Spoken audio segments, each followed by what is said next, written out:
I got the date wrong. I thought it was I thought it was the 8th today, but it's not. Sorry about that. Stupid boy. Anyway, I'm not too bad. I'm still a bit poorly, but I thought I'd come and say hello to let you know. So, yeah.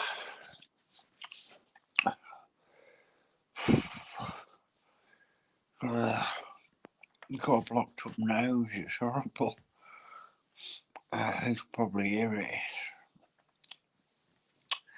Yeah, so don't feel very good really. Thought I'd come and say hello for some reason, I don't know why. Hello Elaine. Hello everyone. I'm sorry about messing up the date. I thought it was the 8th somehow, I don't know why. Messed it all up.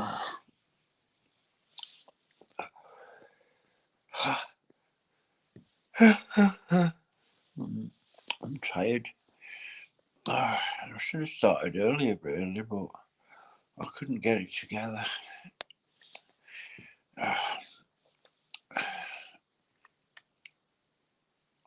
Okay, Elaine. Hopefully I'll still be on. I might not be though. Oh, thank you. I just forgot what day it was or whatever. So, never mind.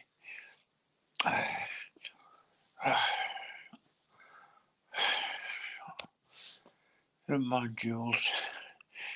Good to see you all. Oh, thanks, Elaine, for sharing my life. That's really kind of you. Enjoy your life now. You're going over to that, aren't you? Why don't you all go? Thank you, love. That's what I just said to you. Yeah. Why don't everyone go over to Elaine? And I'll go as well if you're all going. We can all go over and support Elaine. Why don't we do that? Because she's always supporting me. I could just close this down and set it for tomorrow. So I haven't really got much to say really, because I'm not feeling great. Mind you, I could carry on if you want. It's up to you. What do you think? Why don't we all go and see Elaine instead? Instead of being here with my silly self. What do you think? What do you think I should do?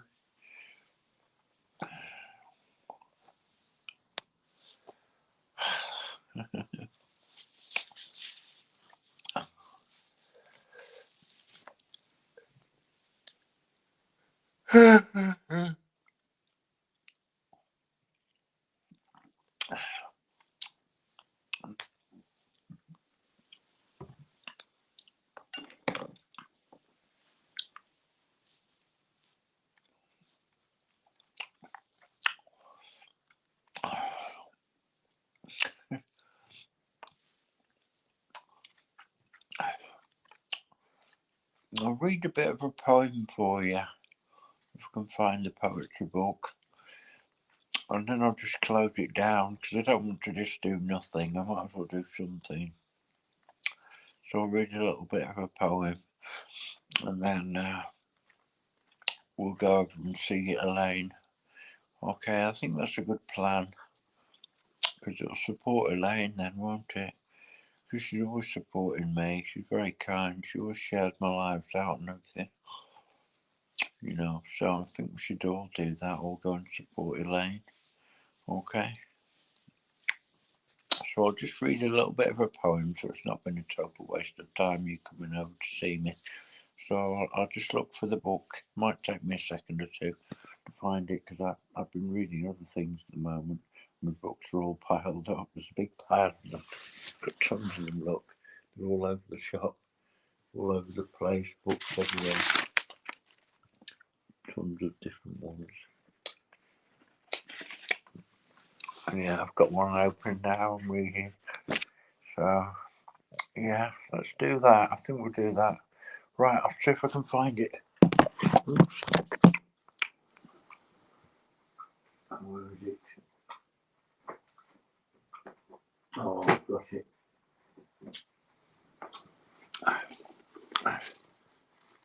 What should I read?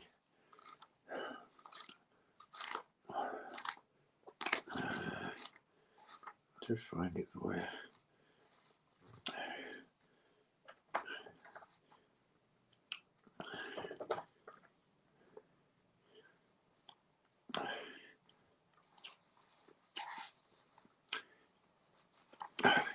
Right, I'm going to read from Geoffrey Chaucer, The Clerk's Tale, the beginning of The Clerk's Tale. Okay, so, and then we'll go over to see Elaine, so it's not been a complete waste of time. Right, The Clerk's Tale.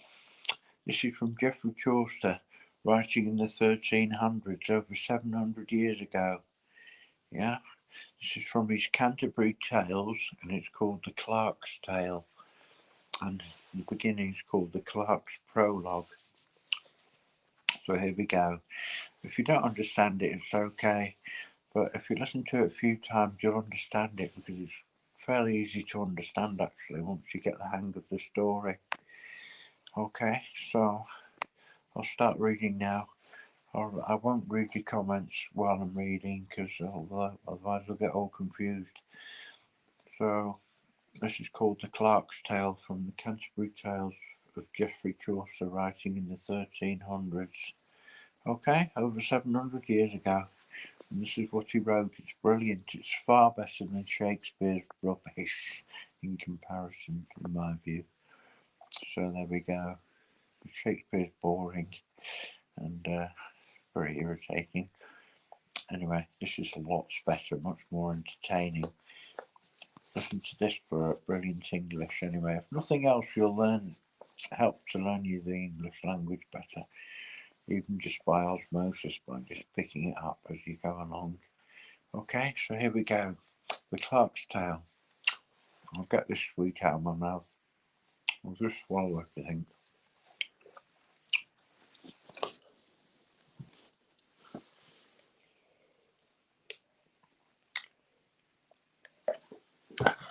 Alright, that's gone. The Clerk's Tale. The Clerk's Prologue. Sorry. You, sir, from Oxford, said the host. God's life, as coy and quiet as a virgin wife, newly espoused and sitting mum at table. You haven't said a word since we left stable. Studying, I suppose, on wisdom's wing. Say, Solomon, there's a time for everything. For goodness sake, cheer up, show animation. This is no time for abstruse meditation. Tell us a lively tale in heaven's name. For when a man has entered on a game, he's bound to keep the rules. It's by consent. But don't you preach as friars do in Lent, dragging up all our sins to make us weep, nor tell a tale to send us all to sleep. Let it be brisk, adventure, stuff that nourishes, and not too much of your rhetorical flourishes. Keep the high style until occasion brings a use for it, like when they write to kings, and for the present put things plainly, pray, so we can follow all you have to say. This worthy cleric left the land of Nod, and said benignly, Sir, I kiss the rod. Our company is under your control, and I am all obedience, heart and soul. That is as far as reason will allow. I heard a story I shall tell you now in Padua, from a learned man now dead, of proven worth in all he did and said. Yes, he is dead, and nailed up in his chest, and I pray God his spirit may have rest. Francis Petrarch, the poet laureate they called him, whose sweet rhetoric of late illumined Italy with poesy, as Linnean did with his philosophy and law and other special kinds of learning, death that allows no lingering or returning, in, as it were, the twinkling of an eye, has slain them both, and we must also die.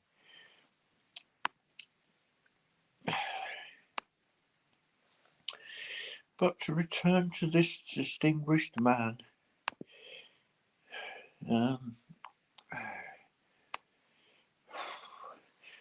But to return to this distinguished man, from whom I learned a tale as I began, let me say first, he starts it by editing a preface in the highest style of writing, ere come to the body of his tale, describing Piedmont, the Saluzzo Vale, and the high Apennines that one may see bounding the lands of western Lombardy.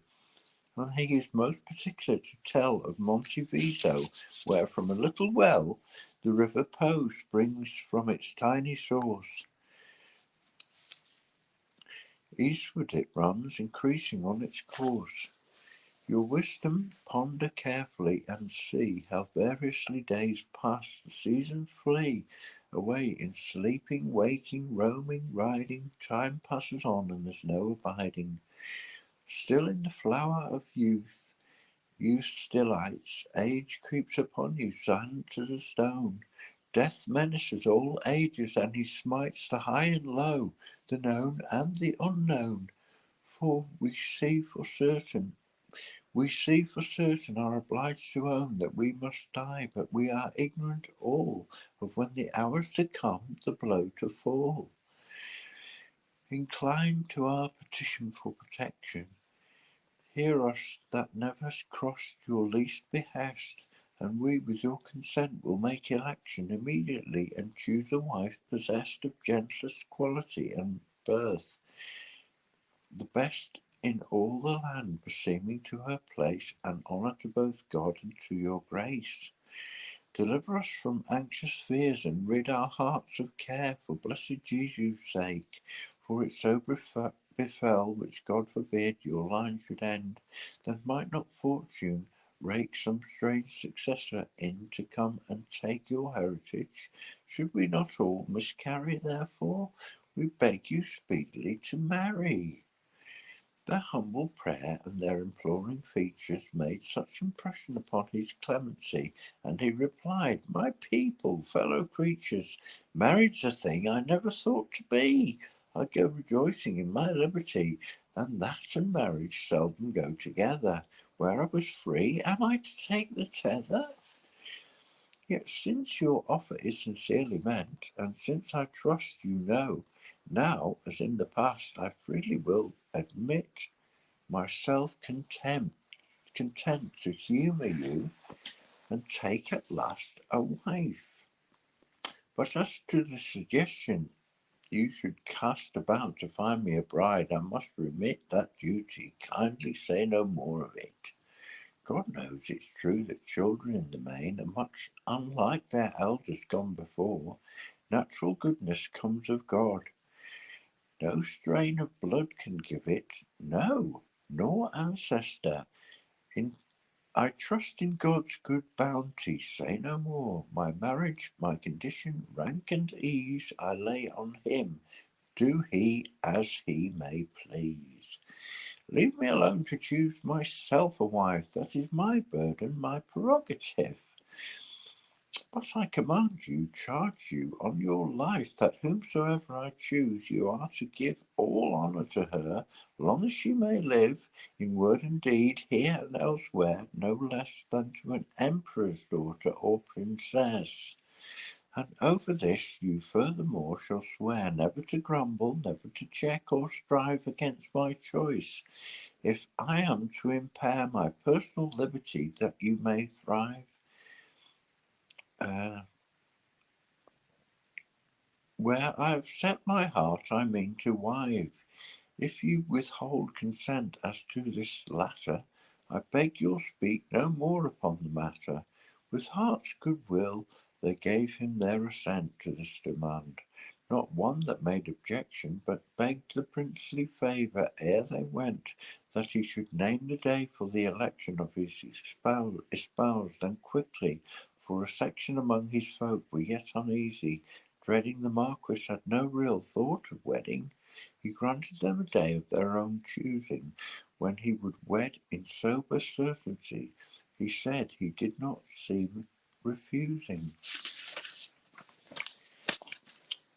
their reasonable request, and reverently, in grave obedience, then they bent the knee, thanking him one and all, and were content, having achieved their aim, and home they went.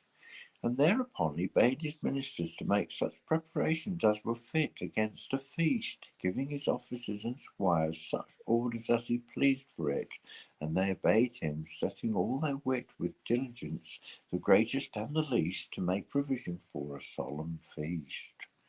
And what they mean by a solemn feast is the marriage ceremony. Hello, everyone. Yeah, I'm back. I'm back here now, talking to you. Oh, wow. Georgie Basil, live in the USA. Hello. Nice to see you. I've just finished the prologue to that. The Clerk's prologue. Wait a minute, and the part one of the Clerk's tale. That's right. And we're about to do part two. We'll have to wait for that for tomorrow if I remember to do it. So, anyway, I'm going to leave you now because I'm going over to Elaine's channel. I'm going to watch her live, so I'm going to close this one down. I suggest you all go over to see Elaine.